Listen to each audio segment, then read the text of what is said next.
China's first homegrown large cruise liner Adora Magic City arrived at its dock after completing the first trial voyage for 8 days. The trial voyage concluded with all the tests meeting the design standards. Starting from July 17, the trial involved more than 60 test tasks concerning the vessel's propulsion system, operating system, and comfortableness.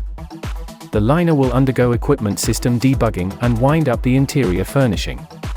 The second trial is expected to start in the following months.